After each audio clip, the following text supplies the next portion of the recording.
हमारा शो हम यहाँ Z5 के लिए आए हैं। मेरा नाम जैन खान दुरानी है। अभी अभी 11 नवंबर को Z5 पे आया है। इसका नाम मुखबिर the story of a spy है।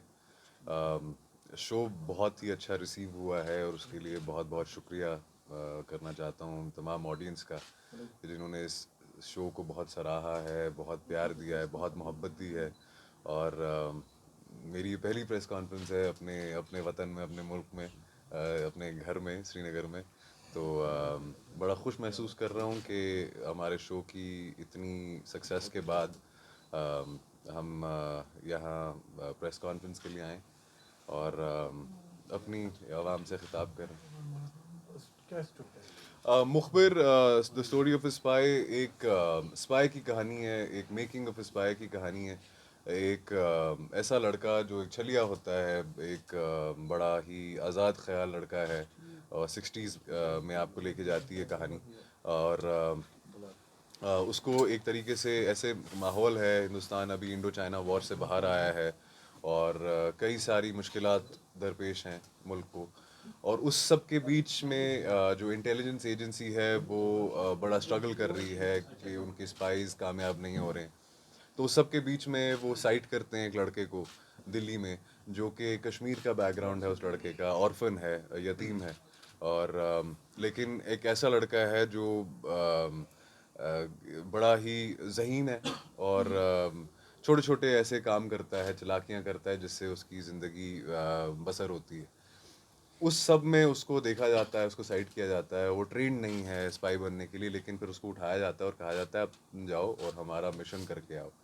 कहानी वहाँ से शुरू होती है, वो क्रॉस करता है, पाकिस्तान जाता है और एक स्पाई बन के वहाँ पर अपनी ज़िंदगी गुजारता है।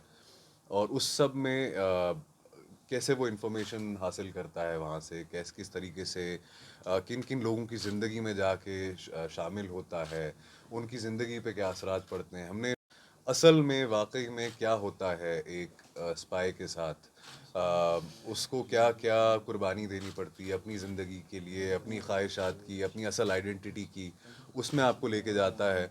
और उसकी ज़िंदगी कैसे बदलती है, वो कैसे एक स्पाई वाकई में बनता है, ये वो उसकी कहानी है।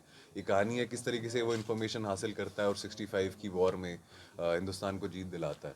तो ये सारा तमाम कॉन्टेक्स्ट है हमारी वेब सीरीज़ का। प्रेपरेशन के बारे में बता सकते हैं फॉर द रोल? प्रेपरेशन तमाम प्रेपरेशन तो स्क्रिप्ट लेवल पे हो जाती है। उसके अलावा सबसे अहम चीज़ ये है कि मेरा ताल्लुक कश्मीर से है। ताल्लुक मैं यहाँ पला बढ़ा हूँ, यहाँ पैदा हुआ, यहाँ अपनी ज़िंदगी गुजारी मोस्टली। तो कई एस्पेक्ट्स जो इस सीरीज़ के हैं, जैसे ज़बान है, कॉन्टेक्स्ट है, हिस्टोरिकल कॉन्टेक्स्ट है, वो तमाम चीज़ें पहले से मौजूद थी। उसके अलावा प्रेपरेशन में डायरेक्टर्स का बड़ा हाथ होता है, स्टोरी का बड़ा हाथ होता है, आप किस तरीके से कैरेक्टर को प्रिपेयर करते हैं। स्क्रिप्ट का बहुत बड़ा हाथ होता है। हमारी स्क्रिप्ट शुरुआत से बड़ी मजबूत थी, बड़ी सॉलिड थी। तो उस स्क्रिप्ट का कॉन्टेक्स्ट ऐसा था कि प्रेपरेशन में बहुत हेल्प हो गई। और स्पाई शुरुआत से नहीं बनना था, तो स्पाई का प्रेपरेशन का प्रोसेस एक तरीके से स्क्रिप्ट के दौरान ही हुआ। तो कई सारे एस्पेक्ट्स उस तरीके से कवर हो गए। ओके। शुरुआत की बॉम्बे से, उसके बाद अमृतसर में हमारा शूट हुआ, पटियाला में शूट हुआ, वाघा के नज़दीक शूट हुआ, नाभा में शूट हुआ। कश्मीर आना चाहते थे क्योंकि कई कई बहुत सारा पोर्शन ही कश्मीर का था, लेकिन कोविड और बाकी तमाम वजूहत की वजह से हमने जाके फिर मनाली में उसका काफ़ी सारा शूट किया, जो हमारा आखिरी एक लेग था शूट का। तो over a period of 5 months we shot in a lot of different places in India. Okay. And आपके जो डायरेक्टर है शिवम नायर, उन्होंने और बहुत सारी सीरीज और मूवीज शूट की है जो अगेन स्पाई थ्रिलर पे है। तो उनके साथ काम करने का थोड़ा एक्सपीरियंस के बारे में बता सकते हो? शिवम सर के साथ सबसे अच्छी बात ये थी कि उन्होंने हमेशा इसको बड़ी एक ह्यूमन स्टोरी की तरह देखा और उस ह्यूमन एस्पेक्ट को, उस इंसानी एस्पेक्ट को उजागर करने की कोशिश की हमेशा से। तो उनका परव्यू हमेशा ये था कि हम सब टेक्स्ट पे काम करेंगे, ह्यूमन लेवल पे, ह्यूमन इमोशंस के साथ काम करेंगे। तो वो बड़ा एक लर्निंग एक्सपीरियंस था और एक डिफरेंट एक्सपीरियंस था, क्योंकि जब आप एक स्पाई वर्ल्ड में घुसते हैं, आपको लगता है एक बड़ा स्टाइलाइज्ड वर्ल्ड होगा, जेम्स बॉन्डिश होगा, एक सूट पहनने वाला, सिगार स्मोक करने वाला एक कैरेक्टर होगा, लेकिन नहीं।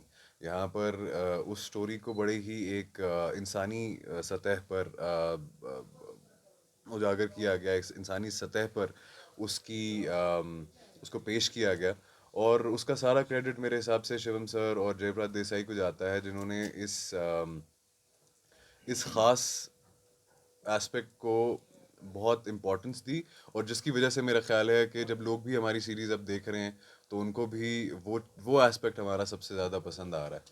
कश्मीर फाइल्स के बाद यहाँ पर काफ़ी ज़्यादा क्रिटिसिज्म फेस करना पड़ा कश्मीर में, स्पेशली अगर हम बात करेंगे उनको। उसी तर्ज पर अगर देखेंगे काफ़ी ज़्यादा ऐसे फिल्म्स बने जो वन साइडेड दिखाई गई है। क्या आपके जो वेब सीरीज़ है उसमें भी कुछ इसी तर्ज का होगा कि वन साइडेड ही दिखाया गया, या नैरेटिव थोड़ा सा उसमें चेंज हुआ होगा? जैसे कि मैंने पहले बोला, हमारी सीरीज़ एक बहुत ही इंसानी सतह पर काम करती है।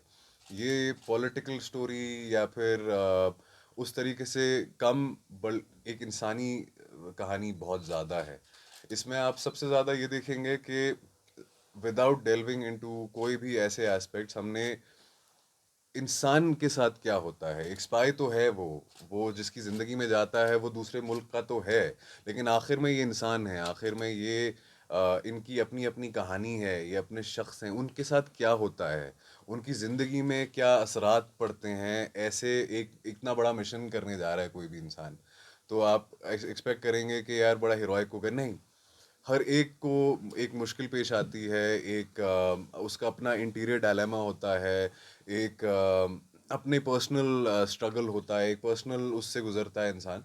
तो उस सब को दिखाने की बहुत मेन कोशिश हमारी वो रही है, ना कि बाकी एस्पेक्ट्स में घुसने की।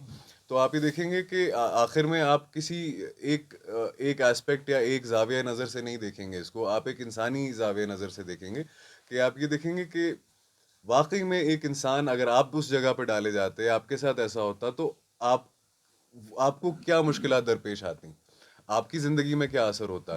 तो बाकी तमाम चीज़ों को हटा के इस सीरीज़ को एक बहुत इंसानी लेंस से देखा जाएगा, और क्योंकि उसी लेंस से बनाया गया है। And one last question.